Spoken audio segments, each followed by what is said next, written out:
తల్లిదండ్రులు కావాలని మీ కలను నెరవేర్చుకోండి హెగ్డే ఫెర్టిలిటీ సెంటర్ ద్వారా ఉచిత మొదటి కన్సల్టేషన్ పొందండి. మీరు గొప్ప కమెడియన్, అది ప్రపంచానికి తెలిసిన విషయం, దాని గురించి నేనేమీ చెప్పను. కానీ నాకు మీలో ఏం కనపడుతుందంటే ఒక సక్సెస్ఫుల్ మనిషి కనపడతారు. Thank you so much. ఒక మంచి కుటుంబ యజమాని, ఒక మంచి తండ్రి, ఒక మంచి కొడుకు, మీ అమ్మ నాన్నగారులకి ఒక మంచి కొడుకు. అట్ ద సేమ్ టైం ఒక సోషల్ మ్యాన్, అందరితో సఖ్యతగా ఎలా ఉంటూ నొప్పింపక తానవ్వక అనే కోణం కనపడుతుంది. ఇలా పరిపూర్ణ పురుషుడు కావటానికి మీకున్న స్ఫూర్తి ఏంటి? ఏం లేదండి, అంటే మనకి జన్మనిచ్చిన తల్లిదండ్రులని, ఆయన మన పుట్టిన నేలని మర్చిపోకూడదు, మన గతాన్ని మర్చిపోకూడదు. నేను బై బర్త్ గోల్డెన్ స్పూన్ అంటే అవును నమ్మడం. ఈ ప్రపంచంలో అప్పట్లో నవాబులు, గోల్కొండ నవాబులు, కుతుబ్ కుతుబ్ షా, మొఘల్, ఇలా అంటే వాళ్ళు గోల్డెన్ స్పూన్ అండి బై బర్త్. సో మనకు తెలుసు మన బ్యాక్గ్రౌండ్ ఏంటో. బట్ అట్టాగని చెప్పి నేను గోల్డెన్ స్పూను అడిగండి ఏంటి, ఇంటర్వ్యూల్లో కాలు మీద కాలు వేసుకొని ఇలా ఊగుతూ సమాధానం చెప్పడం నాకు ఎందుకో చిన్నప్పటి నుంచి అవ్వలేదు. అన్నీ నా గతాన్ని నేను మర్చిపోను. నేను ప్రతిసారి చాలా గర్వంగా చెప్పుకుంటా. మా father tailor, Rajahmundry. Yes, tailor అంటే ఆషామాషి టైలర్ కాదు, చాలా గొప్ప టైలర్. ఇదేంట్రా ప్యాంటు షర్ట్ కుడితే చాలా సింపుల్ టైలర్ కదా, ఎంత గొప్పగా చెప్తున్నారేంటి అలీ అనుకోవచ్చు మీరు. కథాకళి, కూచిపూడి, భరతనాట్యం, ఈ డ్రెస్సులు కుట్టాలంటే ఒక వ్యక్తి, అది మా ఫాదర్. ఆయన పేరు అబ్దుల్ సుభాన్. ఆయన్ని ముద్దుగా మన ఇళ్లల్లో పిలుచుకుంటాం, ఒరే పండు, నాన్న, బుజ్జి, స్వీటీ, చిక్కు, మింటు అని పిలుస్తుంటాం కదా, చిన్న, చంటి అని పిలుస్తుంటాం. సో అలాగా మా ఇంట్లో మా ఫాదరు లాస్ట్ వాడి ఇంట్లో, ఆయన వాళ్ళ ఫ్యామిలీలో, అందుకని ఆయన్ని బాషు అని పిలిచేవారు.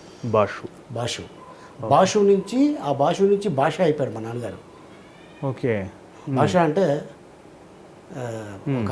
మనకున్న అర్థంలో భాష అంటే రజనీకాంత్ అంత వాల్యూ. రజనీకాంత్ గారికి పెద్ద హిట్ వచ్చిన భాష. సో అలాగా భాష నుంచి భాష అయిపోయాడు మా నాన్నగారు. మా నాన్నగారు సూట్ మేకర్ అండి. Suit maker, okay. 4 piece suit maker.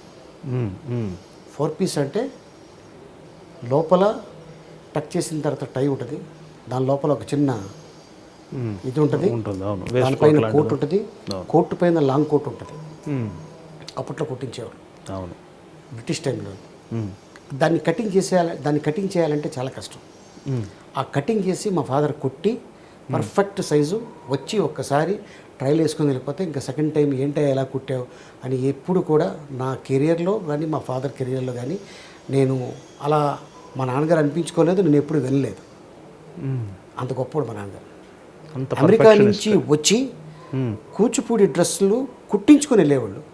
మిగిలిపోయిన క్లాత్ మళ్ళీ తిప్పి ఇచ్చేస్తుంటే, మీ పిల్లలకి ఏదన్నా గౌన్లు కానీ, బట్టలు కానీ, నిక్కర్లు కానీ, షర్ట్లు కానీ కుట్టుకోండి అని ఇచ్చేసి వెళ్ళిపోయాడు.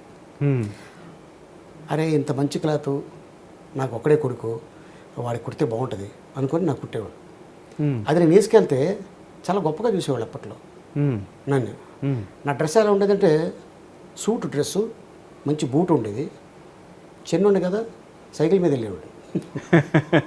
అంటే ఇప్పుడు సూటు బూట్ వేసుకుంటే బైకో లేకపోతే కారో ఉండేది, అప్పట్లో సైకిల్ మీద వెళ్ళేవాడిని. అంటే సైకిల్ మీద వెళ్తే బాగుంటుందని నడుచుకుంటూ వెళ్ళేవాడిని. అంటే చిన్న సైజు సడన్గా ఎన్టీ రామారావు గారు బక్క చిక్కిపోయి పొట్టిగా అయిపోతే ఎలా అయిపోతాడు, అలా వెళ్ళేవాడు అనమాట. ఆ యుగంధరు, కేడీ నంబర్ 1, ఇట్లాంటి సినిమాలు ఉన్నాయి చూసారా, ఆ సినిమాల్లో ఎన్టీ రామారావు గారి డ్రెస్సులు ఎలా ఉండే అలా ఉండేవి నాకు. సో అంత గర్వంగా చెప్పుకుంటా, ఒక టైలర్ కొడుకుని నేను.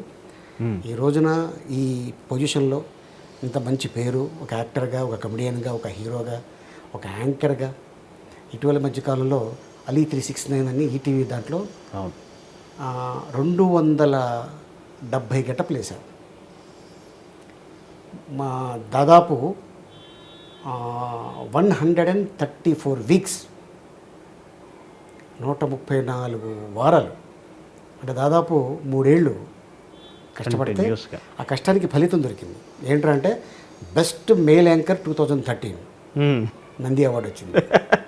నటునిగా ఎన్నోసార్లు అందుకుని ఉంటారు కదా, అదే దానికన్నా అంటున్నా. ఇది మీ కొత్తగా. నటుడిగా ఏదో చిన్న యాంకరింగ్ కూడా ఇస్తారా అని ఇప్పుడు తెలిసింది నాకు. సో ఇదంతా పూర్వజన సుకృతం, తల్లిదండ్రుల ఆశీర్వాదం. సో ఎందుకంటే వాళ్ళు ఎప్పుడు మనం బాధ పెట్టలేదు.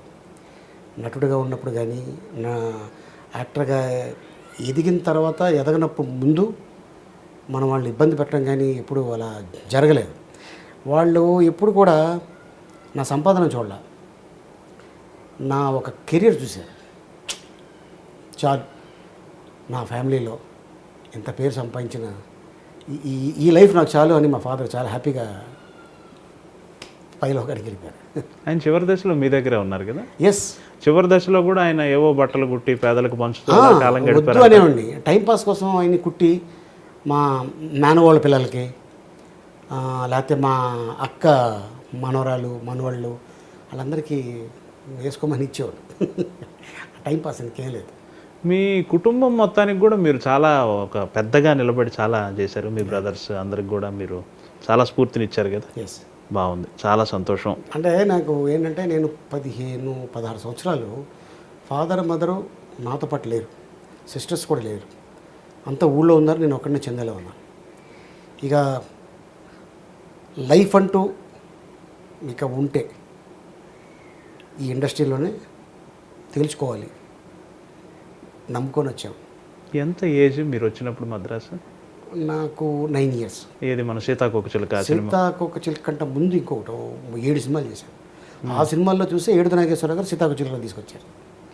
స్టార్టింగే సీతాకోకచిలుకలో నన్ను చూసి తీసుకురాలేదు. అరే కుర్రోడి దగ్గర మంచి స్పార్క్ ఉందే అనుకొని, ఎందుకంటే గతంలో తెలుగు సినిమాలు అంతా రిలీజ్కి ముందు సంసార్ అయిపోయాక తెలుగు వాళ్ళందరినీ పిలిచి ఒక షో వేసేవాడు, రివ్యూ షో. ఒకే ఒక థియేటర్ ఉండేది, ఫిలిం ఛాంబర్, మౌంట్ రోడ్లో, సఫేర్ థియేటర్ పక్కనది. అందులో 250 మంది కూర్చోడానికి సీటింగ్ ఉండేది, ఏసీ థియేటర్. ఆ ఫిలిం ఛాంబర్లో సినిమా ఎత్తనం రమ్మంటే తండపు తండాలకు వచ్చారు జనాలు. ఎందుకురా అంటే అది ఒకటే ప్రివ్యూ షో, ఫ్రీగా. ఎంత పెద్ద హీరో అయినా అక్కడ ప్రొడ్యూసర్లు, డైరెక్టర్లు, కెమెరామెన్లు, మేకప్ మెన్లు, ఆర్టిస్టులు, చిన్న చిన్న క్యారెక్టర్ ఆర్టిస్టులు, కమెడియన్లు అందరు కనిపించేవారు. ఇంటర్వ్యూల్లో ఎలా ఉన్నా బాగున్నా సెకండ్ అరే మనోడు కనిపించాడు అని ఒక చిన్న అభిమానం, ఆత్మీయత ఉండేది. సో అది ఆ టైంలో అప్పుడు అక్కడే డిసైడ్ చేసేవాడు సినిమా హిట్ ఆఫ్ ఫ్లాప్ అని. పర్ల ఆడద్ది అంటే అప్పట్లో 100 రోజులు అడిగేది. బా ఏం తీశారండి అంటే సంవత్సరం, ఓకే అంటే 5 వారాలు. ఇప్పుడు ఎంత పెద్ద సినిమా 5 వారాలు ఆడితే 100 రోజుల కింద లెక్క. అదే. సో అలాగా కలిసేవాళ్ళం అక్కడ మద్రాసులో ఉన్నప్పుడు. అండ్ నాకేంటంటే మా ఫాదర్ ఒకటే అన్నాడు, అరే నేను సెట్ అవ్వగలను ఫ్యూచర్లో, నా మీద కాన్ఫిడెన్స్ ఉంది అని అనుకుంటే చెన్నైలో సెటిల్ అయిపో.